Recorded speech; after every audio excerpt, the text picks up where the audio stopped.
I'm Reverend Carol Devine, an ordained minister in the Christian Church Disciples of Christ, and I'm the director of the Blessed Tomorrow program at ecoAmerica.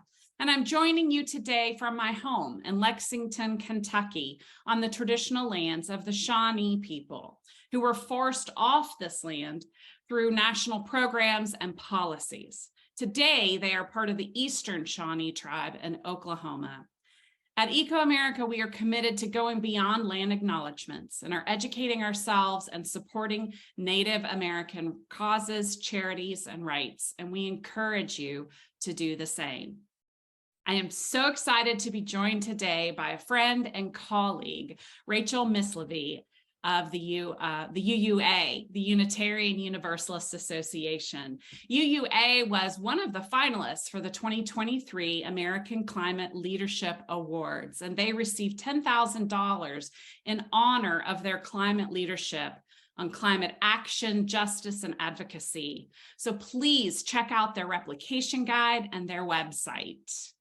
Welcome, Rachel, and congratulations to UUA. Thanks so much for having me, Carol. It's great to be here. And Rachel, I just want to start by saying that I've been in this work for quite a while, but UUA has been leading on climate for a very long time. The Green Sanctuary program is like 35 years old and is the first of its kind for the faith community. And so many have modeled on that program. Will you describe it a little bit for our listeners and share with us why it has been so successful? Sure. So the Green Sanctuary program has evolved a lot in its 35 years in response to the changing realities of climate and environmental crises. And I really think that's one of the reasons it has remained viable for so long. And so the current version, Green Sanctuary 2030, Mobilizing for Climate Justice, offers UU congregations a flexible, manageable, and impactful process to transform our congregations through climate justice, which is really what we need to be doing now, focusing on the justice elements of climate work. So congregations can plan activities and engage in the 4 essentials of climate justice, which are transformation, justice, resilience, and mitigation. So that's sort of the topical approaches, and then there are the stages in the process, what you need to do to get through the work. And so that is the congregational profile, the opportunity assessment, the action plan, and action reporting or progress reporting. And so I like to think of these like who we are, what we could do, what we will do, what we have done, and then how we're going to keep the work going. And so the process is open to any UU congregation working on congregational transformation through climate justice. And congregations can pursue a certificate of completion for doing significant work in each of the 4 central areas, or simply use the materials to guide their climate actions. And we offer monthly orientations for congregations to learn about the program, and then monthly community meetings that offer shared learning, mutual support, and opportunities for collective action. And I really think that the magic happens when we see how others are doing the work. Which is, I love that you do these videos so we can learn from each other. And our Green Sanctuary community meetings every month offer that opportunity for congregations to learn from each other and see what each other are doing. And so, for example, our June meeting is a climate justice brainstorm for many of our Green Sanctuary teams, and I'm sure many congregations, many faith communities. Really centering justice in your climate work is challenging. And I recognize that, and I also think it's the one with the most room for growth and collaboration. And so our climate justice brainstorm, folks can come together, they can bring questions and their ideas, what they're thinking about doing, and really have that conversation of how we can be doing the work better together. Well, I love that. And I think your all's program and the work that you're doing is such a model for us all. And I really encourage folks to check it out. You say on your website, and you have told me, that clean energy is a human right. And I don't think many of us have thought about it in those terms. Can you say more about that? Sure. I'd like to share some grounding points first. Climate change impacts marginalized communities first and worst, and they're least resourced to respond.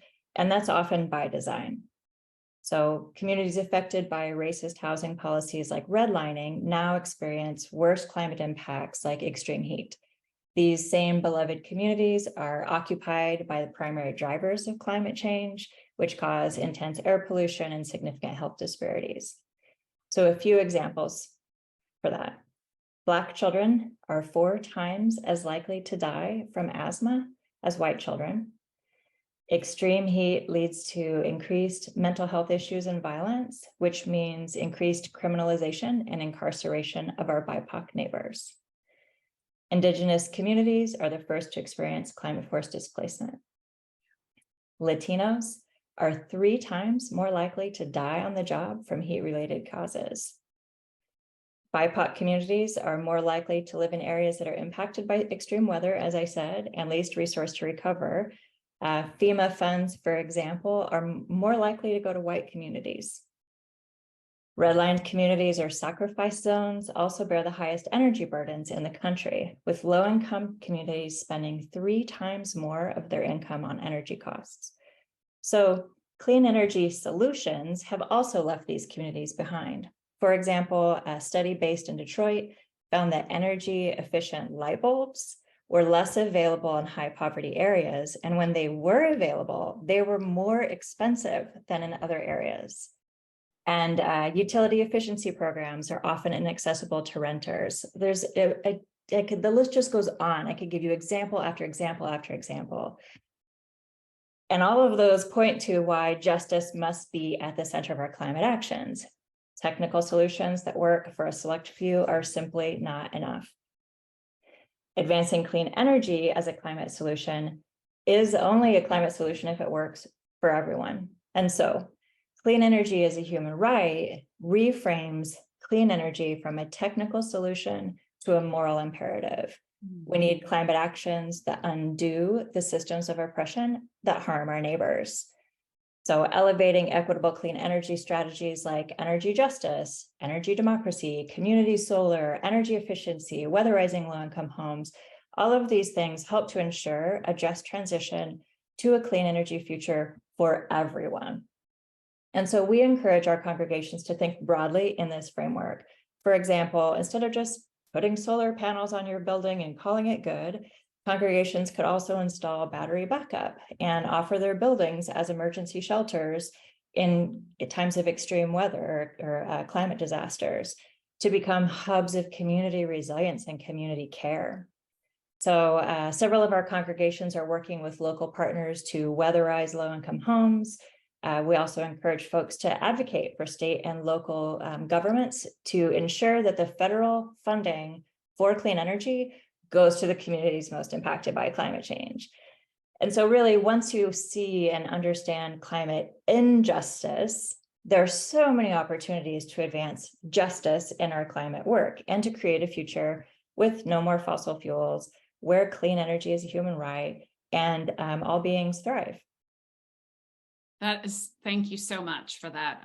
That is such important framing and really taking it from a technical to a moral, ethical, and our faith responsibility is really important. And I love that there are opportunities for congregations across the US to act both politically through advocacy, voting, writing letters, but also small things. Like I know one congregation that spread the light by going to a neighborhood, pulling wagons with LED light bulbs and passing them out to neighbors. That's something that's really quite small, but also just a beautiful way for us to share God's light and love.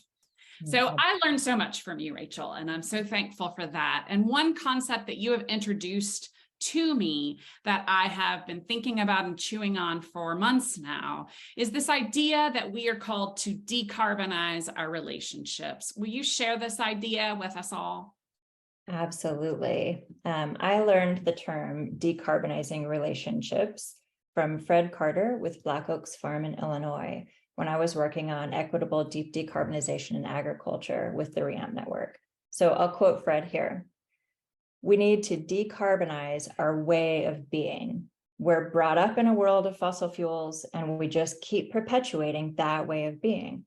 So if I look at you in a frame of mind of extracting how much I can get out of you, the process I design is going to do just that.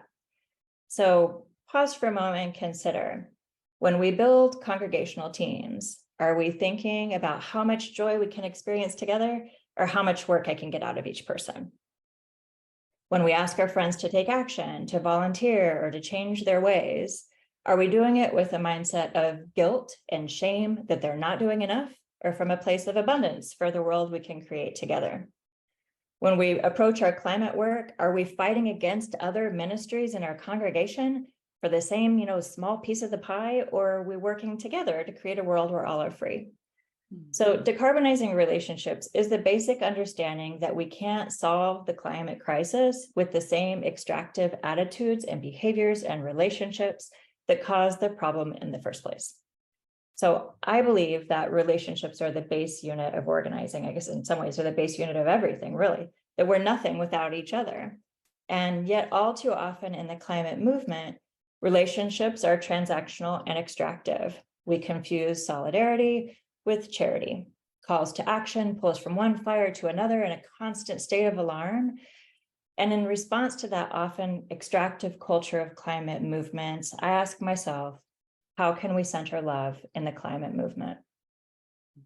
To create a world where all can thrive, we need new ways of thinking, new ways of acting, new ways of being in community.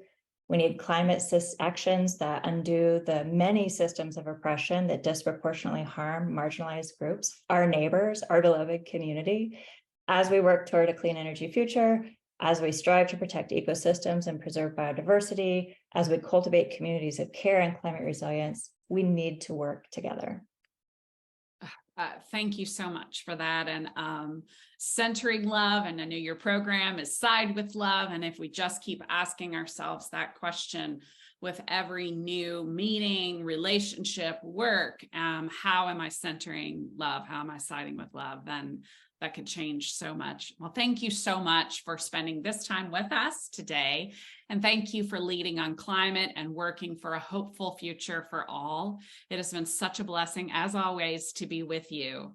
Listeners, please engage with us online, again, using the hashtag Let's Talk Climate, and be sure to subscribe and follow Blessed Tomorrow for the latest thoughtful leadership, resources, and episodes on climate action and advocacy. From all of us at ecoAmerica and Blessed Tomorrow, thank you for being with us.